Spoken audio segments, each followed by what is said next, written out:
Welcome to another edition of Connecting the Dots, the interview series where we have thought leaders, game changers, and innovators of the telco and media industry share their tips, insights, and learnings. My name is Andy Waltenspiel, and I'm running a Munich-based consultancy for those industries. Today, my guest is Ron Brandt from EPAM Systems. He is Principal Strategic Business Development. Welcome, Ron. Hello. Hello, Andy. Pleasure to be here. Fantastic you could join us here after the summer break. So tell us a bit about yourself, your journey, and EPAM Systems, please. Yeah, for sure. Happy to do that. So yeah, I'm in industry now for almost 30 years, running the past 15 years C-level positions. And now I joined beginning of the year EPAM, which is, in my opinion, one of the most creative and innovative companies in the industry. And we are basically the unknown secret, if you want. The best kept secret of the telco industry or many other industries. Okay, Yeah. Why is that? Why are you the best kept secret in the industry? You know, the interesting part with EPAM is that EPAM really focuses on customer, on the business, and on delivering successful projects and not overcommitting and under-delivering. We are really on spot, and quality and time to market is really what we're focusing on. So therefore, marketing isn't our big focus point, and therefore most people don't know us too much. But what we are living off is the reputation we leave with our customers, and they basically refer us further. That's the secret of EPAM success.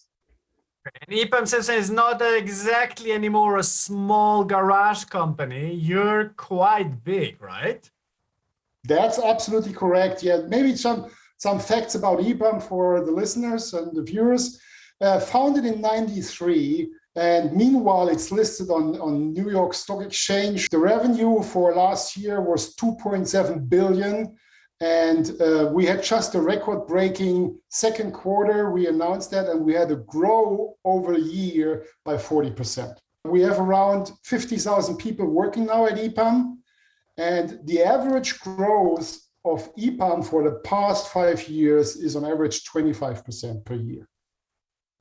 I think I saw some statistics where you are consistently in the top 10 of fastest growing NASDAQ-listed companies. Chapeau for that. So, I mean, you do many things on many different industries. Today, we're going to focus a little bit on the telco industry. And one topic that is important for everyone is the topic of cloud, right? So put your network in the cloud, put your apps into the cloud. So let's talk a bit about that. What are the key things to make such a transition, such a transformation really successful for your customers? The point is, first of all, it's the nature of the telcos that they don't move too fast. So because they are so big, but they definitely and seriously looking at adopting cloud more and more. There are big telcos out there which have programs in place where they say 60% of our entire IT landscape needs to go to the cloud. So that you can imagine, and this is grown landscape, right? So we're not talking about 5 systems, we're talking about hundreds of systems. Before you go into the cloud, you got to make an assessment on what's your data landscape, what's your IT landscape, what kind of databases do I run, what kind of applications do I run? Are the applications cloud ready, or do I need to make adjustments? And before I even touch the applications, I have to look to my data. How are my data reside? Where do my data reside? Where are they? In which databases? In which formats?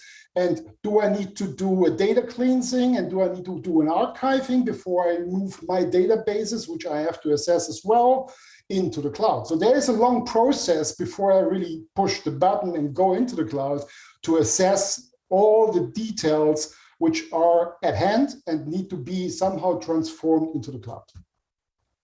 Okay.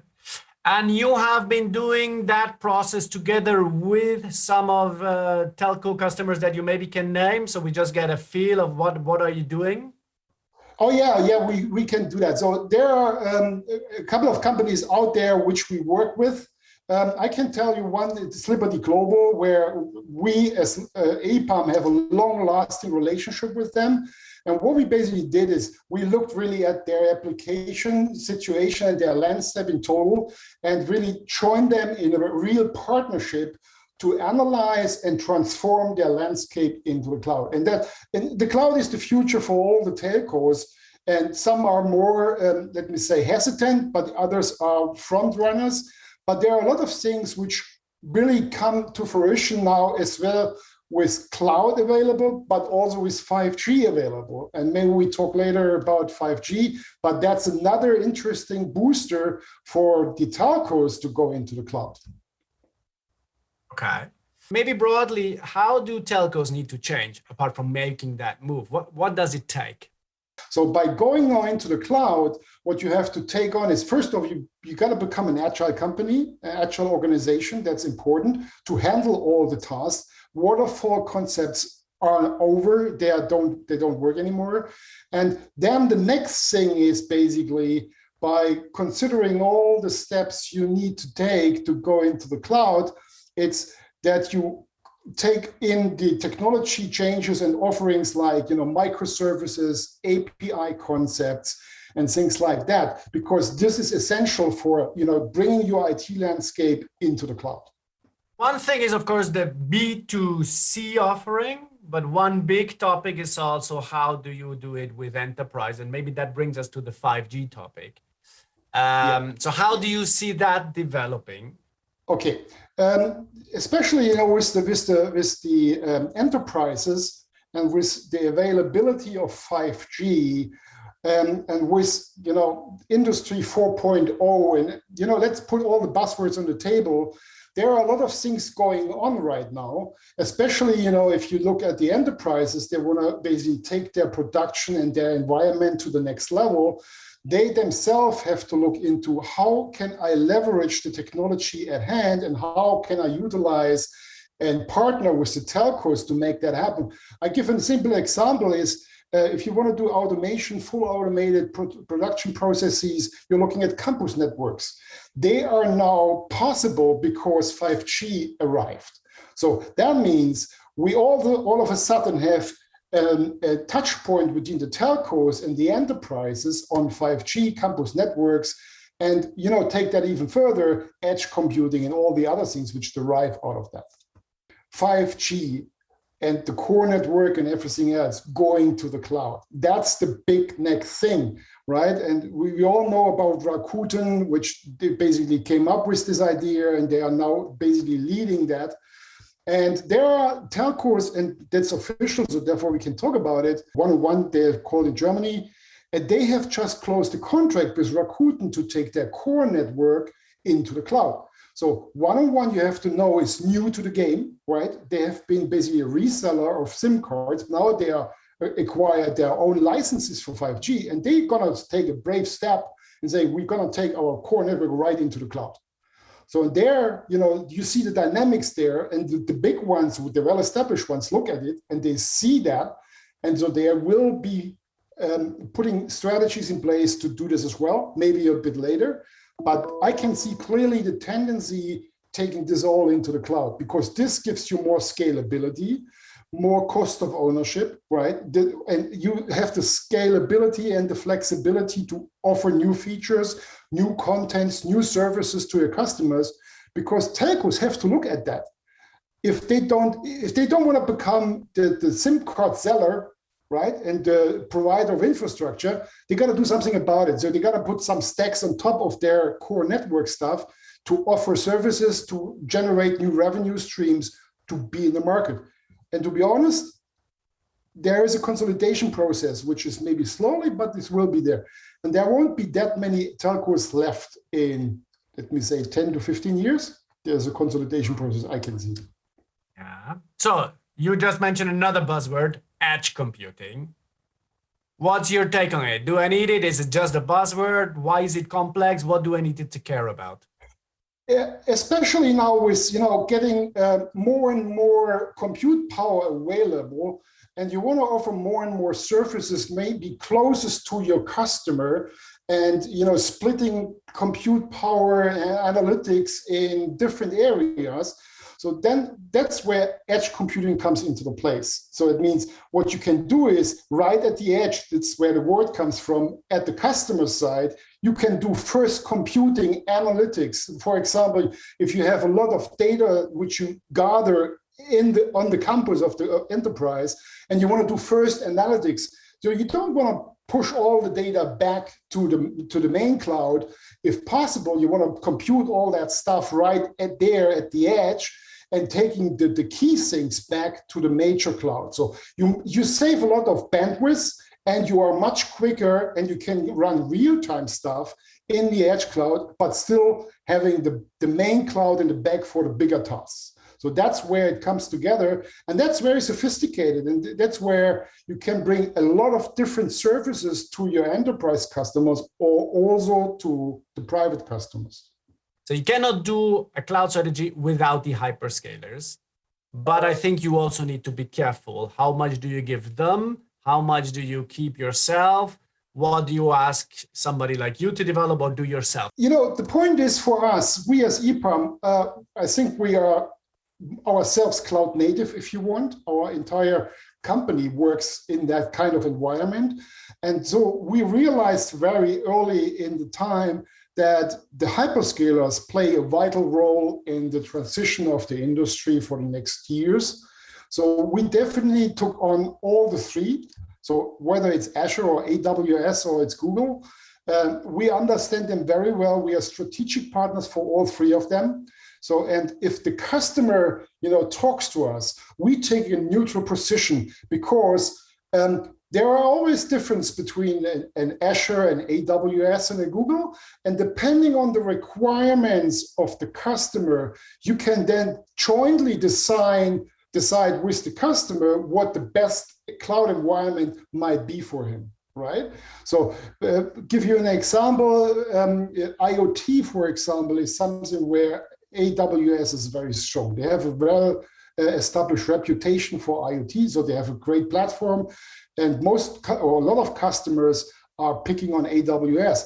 If it comes to AI/ML, for example, there is one name standing out of all of that, it's Google, right? So they are well known for all their AI/ML capabilities in that area. And Azure has also his place with specific offerings which are unique to the other ones. For example, 365, Microsoft 365 Teams, it's running all in the cloud, and it becomes a dominant tool for customers. So there you will see very often customers having decided to take on Azure, but again, most companies also decide on having a multi-cloud strategy for different purposes and areas.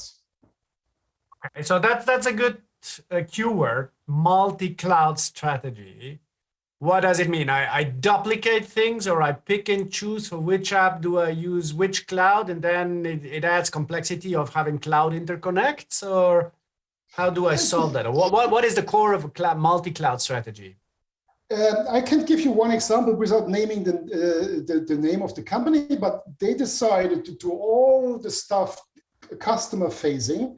They do it in, for example, an Azure cloud, right? They say this is where we find the most, let me say, cozy environment to serve the needs of our customers. For all internal stuff, analytics and so on, they have chosen to go with Google. So they're running with a Microsoft and a Google environment for different purposes. And that's what you see very often, where you say either it's something, there is a big banking corporation in Switzerland, they decided to run an Azure cloud, but they're running it not on the public, they run it on their premise, so they have an own installation. So there are different flavors of using and utilizing cloud, depending on GDPR requirements, security requirements, service requirements, maybe also, let me say, feature requirements. So depending on the project and the customer, you see very often 2 or 3, even 3 hyperscalers in the account. Okay, so definitely lots of change happening. Going to the cloud is not super easy. You need to take care of many different things. We talked a lot about cloud. Now, if I gave you $100 million, what would you do with it at EPAM? instead of buying boats and cars and whatever you might fancy, Ron? It's a good Just question. 100 million. With 100 million, we definitely see a lot of areas where, looking out of the window and looking maybe 5 to 10 years ahead, there are a lot of things, interestingly enough, coming up. And one of my favorite things I have right now on the screen, and maybe we could use that money very nicely for that, is quantum computing, right? It sounds still kind of fuzzy for a lot of people. Say, oh, quantum computing, Jesus Christ, this is so far out. No, it's not. And we will see the breakthrough probably in the next 5 years, the commercial breakthrough. And this is a game changer. And that changes a lot of things, not just on the compute power, but also on networking, on security, on compute concepts, parallel computing. There is a lot of potential.